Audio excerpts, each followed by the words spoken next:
ശങ്കരേട്ടൻ വല്ലതും പറഞ്ഞോമേ? അവർക്ക് താല്പര്യക്കുറവൊന്നുമില്ല. പിന്നെ വയസ്സിന്റെ കാര്യത്തിലേ അല്പ വിഷമേ ഉള്ളൂ.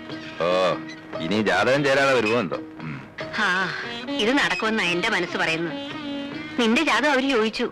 ശിവശങ്കരൻ അതുകൊണ്ടാ പോയിരിക്കുന്നത്. ആ,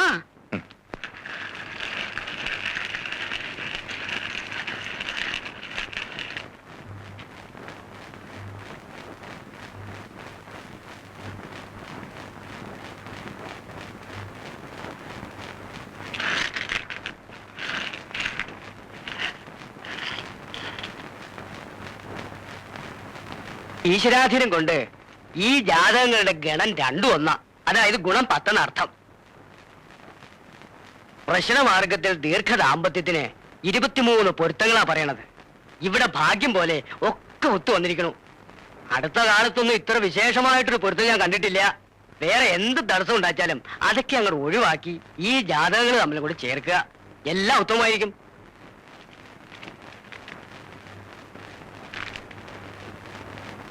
പിന്നെ നിനക്ക് ആരെയും ഇഷ്ടം അത് പറ. ഇതുവരെ നീ വിചാരിച്ച നടന്നത്. ഇനി എന്റെ മോൾ അങ്ങനെ വിചാരിക്കണ്ട.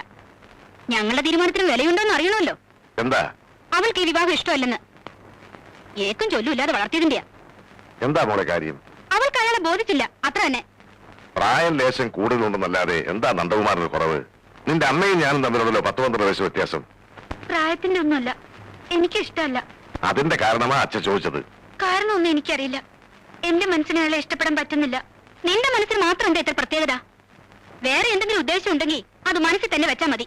നീ ഒന്നും മിണ്ടാതിരിക്കും വിജയലക്ഷ്മി. ഞാൻ മിണ്ടാതിരുന്നതാ ഇതിന്റെയൊക്കെ കാരണം. ഇപ്പൊ അനുഭവിക്കേ.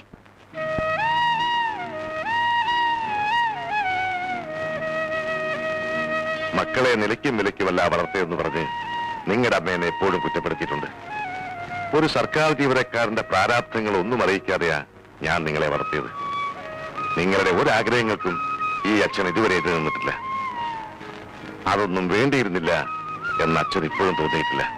പക്ഷേ അച്ഛനൊരു തീരുമാനമെടുത്താൽ മോൾക്കത് സ്വീകാര്യമാവും എന്ന അച്ഛൻ കരുതിയത്.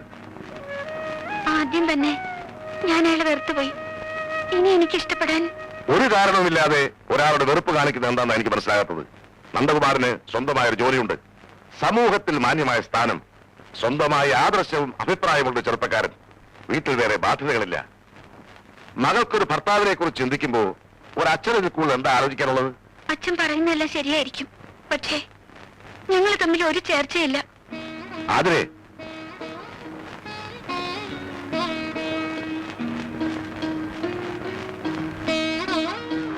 മോളെ,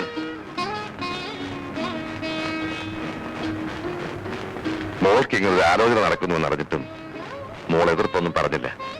ജാതകങ്ങൾ തമ്മിൽ നല്ല പൊരുത്തമാണെന്ന് കൂടി കണ്ടപ്പോ അച്ഛൻ വാക്ക് കൊടുത്തുപോയി. അച്ഛനെ ഇത് മാറ്റി പറയണോ? മോള് സ്വസ്ഥമായിട്ടൊന്ന് ആലോചിക്കും.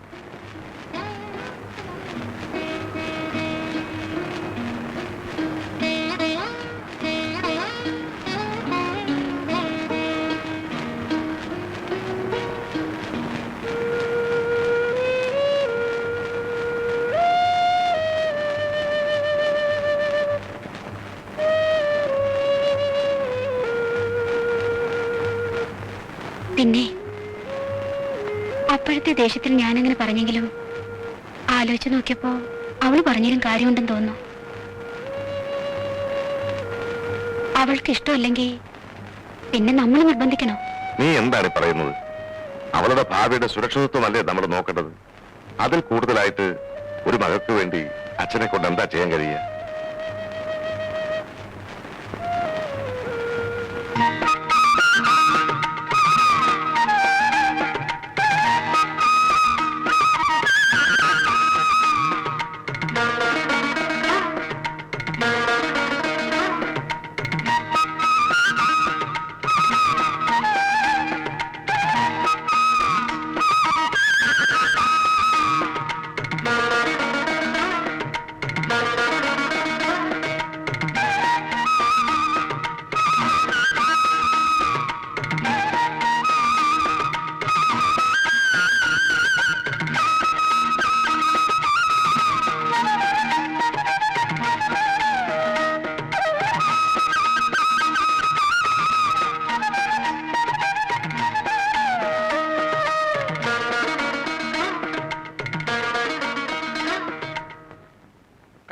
ചുറ്റുമുള്ള കറുപ്പ് എങ്ങനെ മാറ്റാം?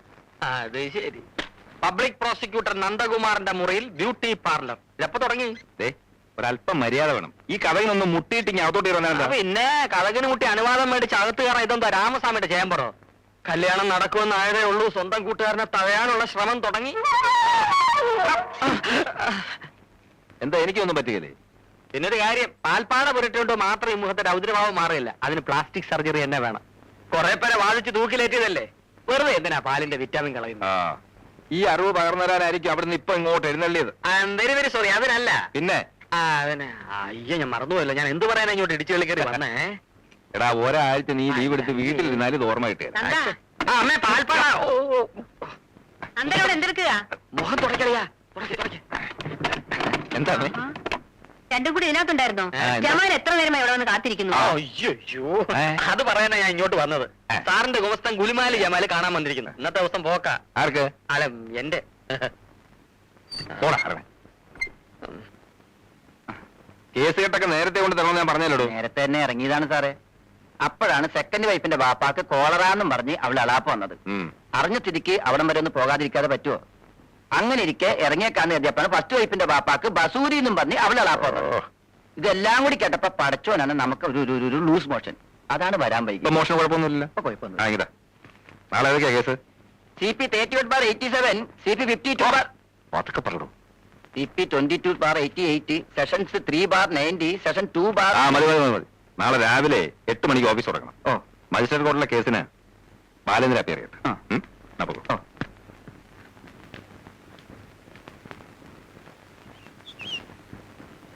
ഓ. താൻ പബ്ലിക് പ്രോസിക്യൂട്ടർ നന്ദകുമാറിന്റെ ഗുമസ്തനായിരിക്കാം, പക്ഷെ അങ്ങേര് മാത്രം താമസിക്കുന്ന വീടല്ല ഇത്. കേസ് കേട്ട് ഡിസ്കസ് ചെയ്യണമെങ്കിൽ അത് വക്കീൽ ആഫീസിലോ കോടതി തിണ്ണയിലോ വെച്ച് ആയിക്കോണം. ഒരു നിസ്സാരനായ വക്കീൽ ഗുമസ്തനായ താൻ ഒരു ബെഞ്ച് ക്ലാർക്കായ എന്റെ വീട്ടിൽ ഇങ്ങനെ എപ്പോഴും പിച്ചക്കാരനെ പോലെ കയറി ഇറങ്ങുന്നുണ്ടാൽ ആളുകൾ തെറ്റിദ്ധരിക്കോളൂ. അന്ന് ഞമ്മളാണല്ലേ, പെണ്ണൊന്നും അല്ലല്ലോ. പോമരട്ടെ, അതൊക്കെ അന്വേഷണ കമ്മീഷന്റെ റിപ്പോർട്ട് വന്നിട്ട് തീരുമാനിക്കാം. താൻ ഇവിടെ വരുന്ന എനിക്ക് ബുദ്ധിമുട്ടാ. ആരുടെയും സ്വാധീനത്തിൽ വീഴാത്ത സത്യസന്ധനായ ഒരു ബെഞ്ച് ക്ലാർക്കാണ് ഞാൻ. അതെനിക്കറിയാടോ. അറിയാം.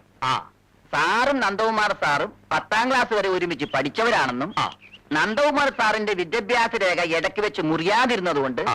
അദ്ദേഹം പഠിച്ച് വലിയൊരു വക്കീലായെന്നും ക്ലാസ്മേറ്റായ ഉണ്ണിത്താൻ സാറിനെ വിധി ഒരു ബെഞ്ച് ക്ലർക്കാക്കിയെന്നും വാദി പ്രതി സാക്ഷി വ്യത്യാസമില്ലാതെ കോടതി വരാതെ പറയണേ നമ്മൾ കേട്ടിട്ടുണ്ട്. അത് ഞങ്ങളൊന്നും ഇപ്പോഴും ഒരു എടാ പോടാ ബന്ധമാണുള്ളത്. പണ്ടുണ്ടതും പാളയെ തൂറിയതുമായ ചരിത്രം പറഞ്ഞ് പ്രഗത്ഭനായ ഒരു പബ്ലിക് പ്രോസിക്യൂട്ടറിന്റെ കൂടെ നിസാരനായ ഒരു ബെഞ്ച് ക്ലർക്ക് ഇങ്ങനെ പതയടിച്ച് കഴിയുന്നത് പ്രോട്ടോകോളിൽ ചേർന്നല്ലെന്നേ ഞമ്മക്ക് പറയാനുള്ളൂ. ബെഞ്ച് ക്ലർക്ക് ബെഞ്ചിൽ ഇരുന്നാ മതി, മേശപ്പുറത്ത് കയറണ്ട. വെറുതെ അല്ലടോ തന്റെ രണ്ടമ്മായിയപ്പന്മാർക്കും കാളറയും വസൂരിയും തനിക്ക് ലൂസ് മോഷനും വരുന്നു. തന്റെ മനസ്സിലിപ്പ് ശരിയല്ലല്ലോ. അത് പിന്നെ ഇവനെ ഗുമസ്തരാക്കിയ വക്കീലിനും വരും ലൂസ് മോഷൻ.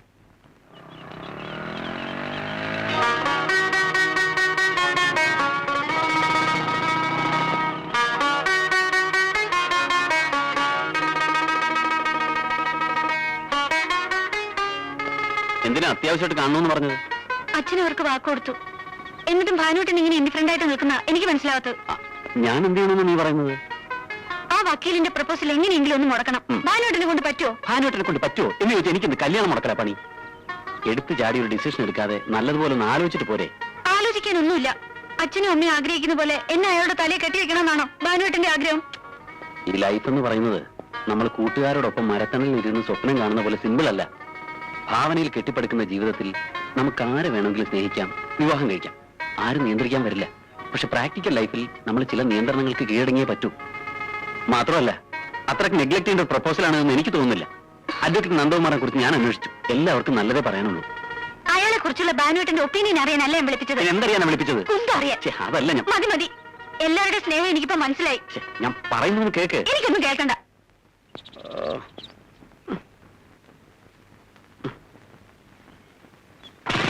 ഭാനുവേട്ടനും കൂടി കൈയൊഴിഞ്ഞ സ്ഥിതിക്ക് ഇനി എന്ത് ചെയ്യാനാ നിന്റെ പരിപാടി? സങ്കല്പത്തിലുള്ള ഭർത്താവിനെ കുറിച്ച് നീ ഒത്തിരി വീമ്പളക്കി പോയതുകൊണ്ട് നീ ഇതിന് സമ്മതിക്കാതിരിക്കണ്ട. നിന്റെ സൗന്ദര്യ സങ്കല്പം കുറച്ച് കടന്നുപോയി, അതാ ഇങ്ങനെ പറ്റിയത്. ഇനി ഇപ്പൊ കഴുത്ത് നീട്ടി കൊടുക്കുന്നതാ മോളെ ബുദ്ധി. അതിന് വേറെ ആളെ നോക്കണം. ഞാനൊരു വഴി പറയാം. എന്റെ വീട്ടിനടുത്തുള്ള ഒരു കുട്ടിക്ക് ഇങ്ങനെ ഒരു സന്ദർഭം വന്നപ്പോ ചെയ്തൊരു വിദ്യയുണ്ട്. അങ്ങനെ ചെയ്താലോ? അതെന്താ? കല്യാണ നിശ്ചയം കഴിഞ്ഞതിന്റെ അടുത്ത ദിവസം രാവിലെ അവൾ സധൈര്യം ഭാവി വരന്റെ വീട്ടിലേക്ക് കയറി ചെല്ലുന്നു. നടന്നതും നടക്കാത്തതുമായ പല കഥകൾ തട്ടിവിടുന്നു.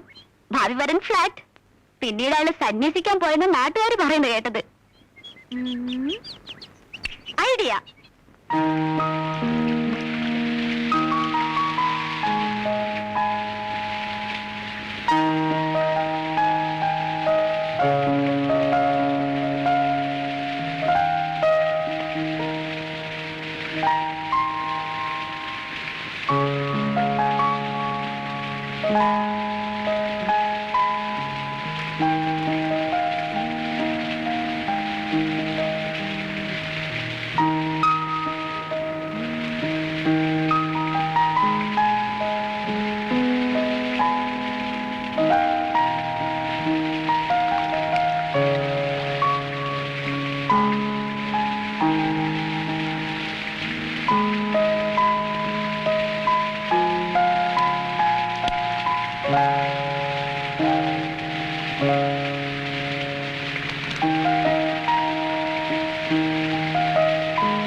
അഡ്വക്കേറ്റ് നന്ദകുമാർ അറിയുന്നതിന്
മിസ്റ്റർ നന്ദകുമാർ,